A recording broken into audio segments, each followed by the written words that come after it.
दुराचारी रानी परी। परी लोक में एक रानी परी रहती थी। वो रानी सभी परियों पर अपना हुक्म चलाया करती थी। रानी परी बहुत पुराने ख्यालों की थी। वो जादू टोना और इन सब बातों को बहुत मानती थी। एक बार तभी उसे किसी ने बताया कि अगर वो वहाँ पर मौजूद किसी भी परी को अपने हाथों से जला देगी तो वो बहुत ही ज्यादा शक्तिशाली बन जाएगी। पूरी दुनिया में बस उसी का राज्य होगा। जल्दी उसे कोई नहीं हरा पाएगा। हर कोई बस उसी के जैसा बनना चाहेगा। रानी परी ये सब बातें सुनकर बहुत खुश होती है और मन ही मन तय करती है कि चाहे कुछ भी हो जाए अब वो ऐसा करके रहेगी।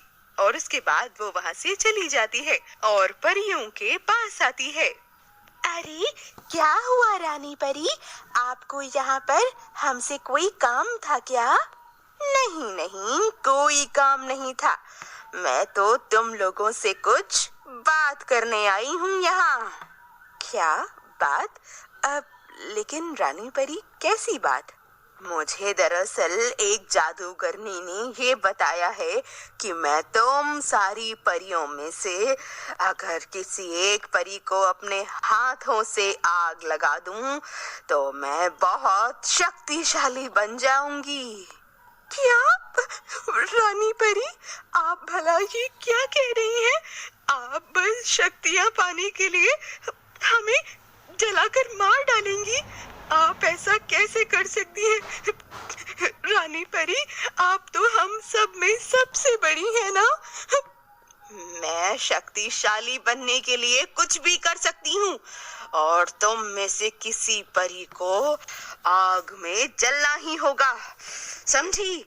ऐसा बोलकर रानी परी सभी परियों को ध्यान से देखने लगती है और उनमें से तभी एक परी को आग में जलाने के लिए चुन लेती है। अगर तुम सभी परियों ने मेरी बात नहीं मानी या किसी ने भी मेरे खिलाफ जाने की कोशिश की तो याद रखना कि मैं तुम सब परियों को एक साथ मार डालूंगी और इस परी लोक को हमेशा हमेशा के लिए खत्म कर दूंगी। कल सभी परियां एक जगह पर इकट्ठा होंगी, समझी? ऐसा बोलकर रानी परी वहां से चली जाती है। अब चाहे कुछ भी हो जाए, हमें खुशी परी को बचाना ही होगा। हम उसे इस तरह से रानी परी के हवाले नहीं कर सकते, समझी बहनों?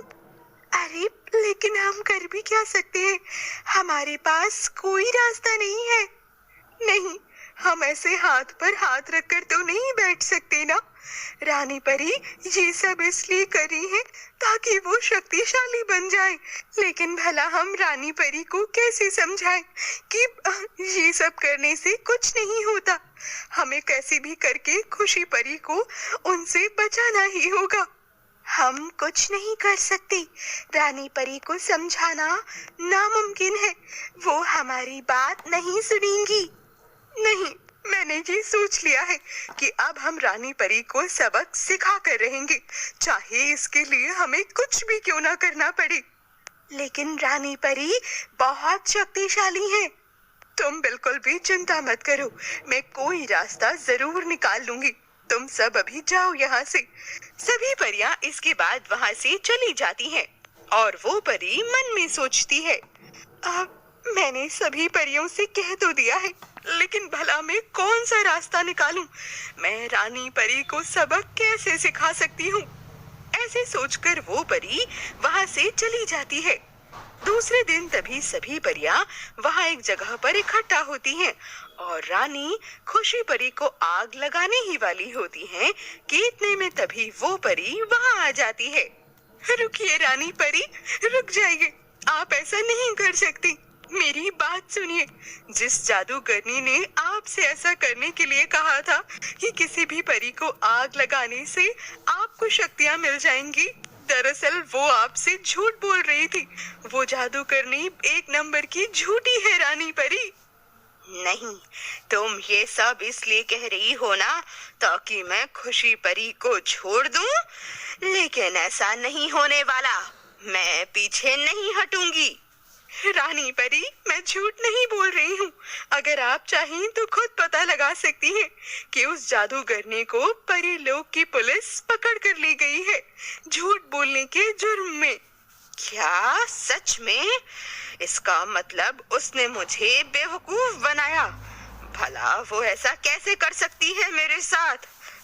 मैं भी कितनी बड़ी बेवकूफ हूँ जो उसकी बातों में आ गई। तुम लोग भी मुझे माफ कर दो। मैंने अपने लिए तुम लोगों को बहुत परेशान किया। जरा से स्वार्थ के कारण मैं तुम्हें आग लगाने जा रही थी खुशी। सभी परियां लेकिन रानी परी को माफ कर देती हैं और वापस से सभी लोग प्यार से रहने लगते हैं।